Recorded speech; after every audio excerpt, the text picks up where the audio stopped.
Hey guys, welcome back to my channel, and if you're new, my name is Audrey Hope and I post acting videos. So this week we're going to talk about how to be good at acting. Now, I think acting and good acting is kind of subjective. There's some people that are very successful that I don't think are the best, and some people that I know that I think are uber talented that have never booked anything. So acting is very subjective.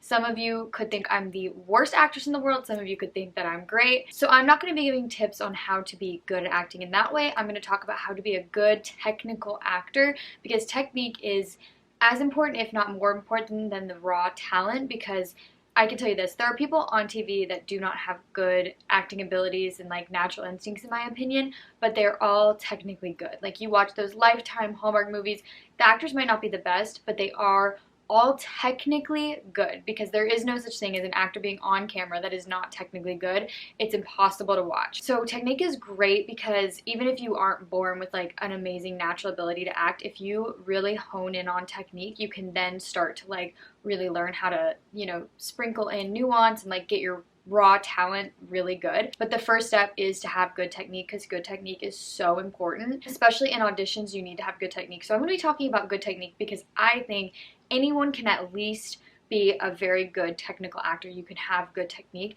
And say you're someone born with a lot of good raw talent, you will not book until you're technically good, just because you have to know these techniques to be on camera. Like you won't even be able to see someone's talent if they don't have these technical skills. I'm just going to get into my tips on how to be a technically good actor or actress. I promise you these are the first things you would learn in an acting class, and they're going to set you apart from any new actor, like by miles. If you are someone that's getting auditions, please, please, please try to implement these technical skills on top of your raw talent, and your audition will stand out. So the first thing, a lot of new actors struggle with eye lines. If you watch a seasoned actor get up to do a scene or get up to do an audition, the first thing they ask is, where's my eye line?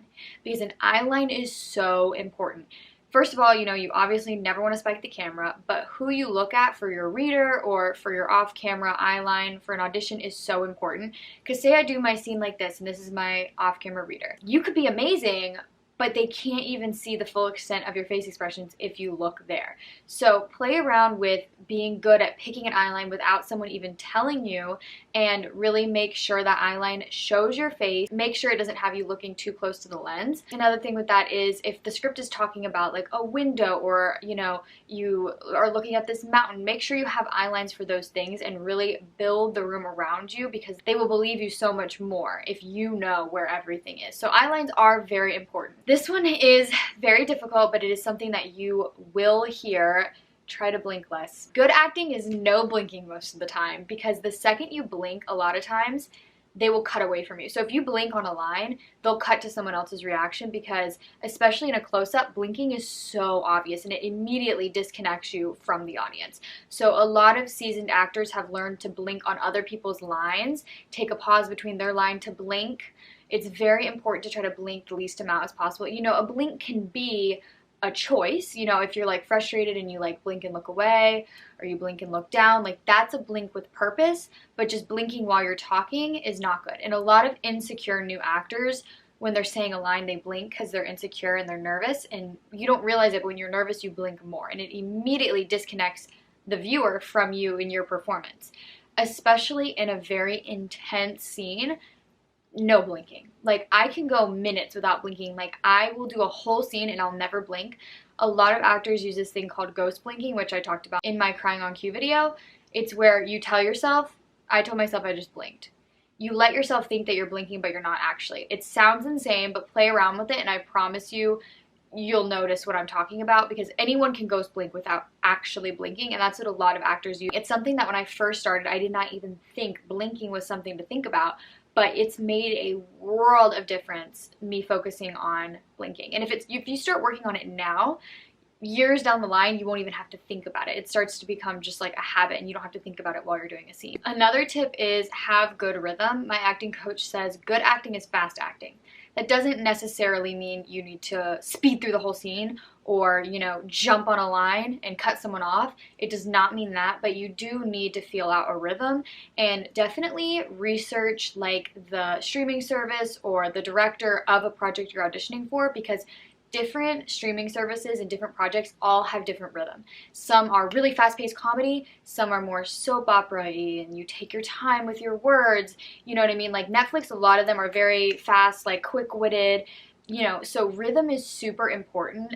A lot of times new actors either speed through a scene, they're just trying to get through it, and they don't take the time they need to listen to the other actor, have a reaction, and talk back, or they take way too much time in between. A lot of casting directors say most audition tapes are too long. They could be cut down in half, because a lot of times once you start to get good, you love to take your time and you make the scene about you instead of just having a normal rhythm. So this is something you should do when you are practicing a scene. Rewatch it, see how you feel like your rhythm is. Another note I have is if you are doing, you know, a scene or an audition, always have a moment before. I see a lot of new actors, they're like this. Hey, you know, they go right into it. They don't have a moment before. Every audition you do, there should be at least a second or two before anyone says a line where you're already in character and you're already in the scene.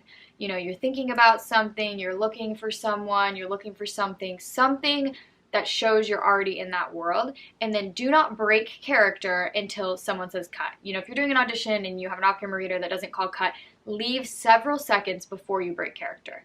That you want to leave several seconds at the end of an audition or the end of a scene until that director calls cut, you're in the scene.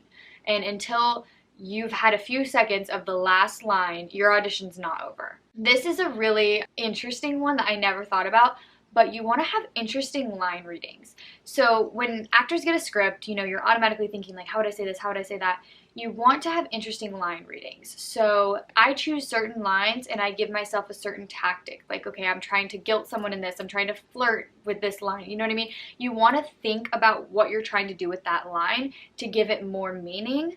I've had another acting coach tell me, think of 5 ways to say this line and then choose the last one you thought of, because it's going to be different. Because every audition tape that this casting director watches, every actor is going to do it the first or second way. You want to stand out. That doesn't mean do that for every line, but at least try to have one line in each audition that you kind of feel like is out of the box or different. I don't mean make a ridiculous choice or a weird choice or something just to stand out or just for shock value. You know, you need to stay true to the script and, you know, be realistic. But at the same time, there's always interesting decisions you can make. Take a line in the script and give it a different meaning than you think other people would take it from. Obviously don't go against the script, but try to give it a little twist that you know, and the casting director is going to watch it. They might not know why you did that or what you were thinking, but they're going to be intrigued. So yeah, try to have interesting line readings, and when you do an audition or you do a scene, do it one way and then try to do it a completely opposite way, and then you could try to split the difference and do it together. But then you watch those back, and maybe a line from this scene was great and then this scene was great, and you kind of mesh them together. You know what I mean? Even though you were doing it in 2 opposite ways, sometimes they can come together and make a great scene, and that's how you have different line readings and different variations. It makes a scene interesting, because if you say a line, every line the same way, you're like, hey, how are you doing? Oh, great, I'm glad you're doing great. Oh yeah, I meant to talk to you. Like, that's so boring. Versus trying to spice it up. Oh, how are you doing? Oh my gosh, I'm so glad that you're doing well. You know, you want to make sure that each line doesn't have the same rhythm, if that makes sense. Another one that I think is really important, in especially auditions, use framing. So every audition is kind of filmed like this. And what I'll do, and I've noticed that Dave Montgomery, the guy who played Billy in Stranger Things, did this in his famous audition that everyone talks about, and I've done this too. A lot of times when it's like an intense audition, I'll start like this, and then like halfway through, I'll lean in and I'll start to say like a really intense line like that. And that's you using framing and just not, and like that's still the correct framing for an audition. They're not going to be like, whoa, like that's wrong, like that's not the right framing. It immediately makes it more cinematic, draws them in, and it's going to make you look better than every other actor, even though all you did was lean in. So use framing to your advantage. You have to also think about your acting, especially in an audition, from a cinematic and director standpoint. You have to be like your own director and make yourself look the best that you possibly can. This is my last tip, and this is more for people that are already working or gonna be on set, so you're all gonna be on set, so you all need to know this. You need to know how to act for different camera lenses. So usually they'll tell you, okay, extreme close-up, medium shot, whatever. You need to research what each of those words mean. you need to research what they mean and how much of your body's going to be in them. If I'm this far away, I'm going to be really in my body. I'm going to talk, I'm going to move around, I can do this, and it doesn't look crazy for me to be looking around, and you can blink more when it's pulled back like this. When you're in a far away shot, you have a lot more freedom to be in your body. You want to do things to make it more interesting. Now, if the camera's like this, and I'm talking like this, and I'm doing this, and it's the same thing I was doing back there, that's not going to look good. When you're in a tight shot like this, all you really can do is be there with the other actor and just act. You don't need to be doing all of this and that. And yeah, sure, you can do a look off, but it's not going to be the same as like doing, you know, everything needs to be much smaller when you're in a tight shot. So once you're on sets, you'll start to learn like what acting looks good for certain lenses. You'll notice that actors, big time actors, when they're in a close-up like this, they're not doing much. But when they're pulled back, they're a lot more free and they do a lot more with their hands, and you know what I mean? I don't know. Just once you start watching movies with that in your mind, you'll start to notice. But that was my last tip. I hope that was helpful. Again, acting is subjective, so I'm not going to sit here and say this is good acting, this is bad acting, but these are all technical tips that can help anyone at any skill level bring your acting to the next level. And technique is so important, and I would hate for any of you who have an amazing raw talent to be overlooked because you don't know these technical things. And it sucks that you have to know this, but you really do. Like 9 times out of 10, they're going to choose someone who is technically better, even if there is someone out there that has the raw talent but isn't technically good. They're going to choose that person that's already technically good because they know they can just put them in front of camera and it's going to look great for TV. They don't have time to train people in most circumstances. So it is important that you as an actor know how competitive this is and you put in the work to hone your craft and learn how you can be the best actor. And technique is super important. And you know, none of us actors want to be bogged down. We're artists. We don't want to have to think about technique, and we don't have to, you know what I mean? But the more you fall in love with the craft, the more you're going to enjoy just learning about it, and you're going to see your skill level just really skyrocket once your technique looks good, because your technique being good makes your raw talent all that more better on camera. So I hope that was helpful. I know that was a lot, but trust me, if you focus on it, it starts to become something completely on the back burner. It just happens naturally. So as long as you start practicing this now, I promise you it's going to become so easy and you won't even have to think about it anymore. But I hope that was helpful. And as always, if you guys have any questions, you can leave them down below or DM me on Instagram. I try to reply to everyone, but I really appreciate you guys. And as always, I'm proud of every single one of you. You're really putting in the work and you're going to be miles ahead of everyone else. And I can't wait to see what all of you do. I will see you guys next Saturday.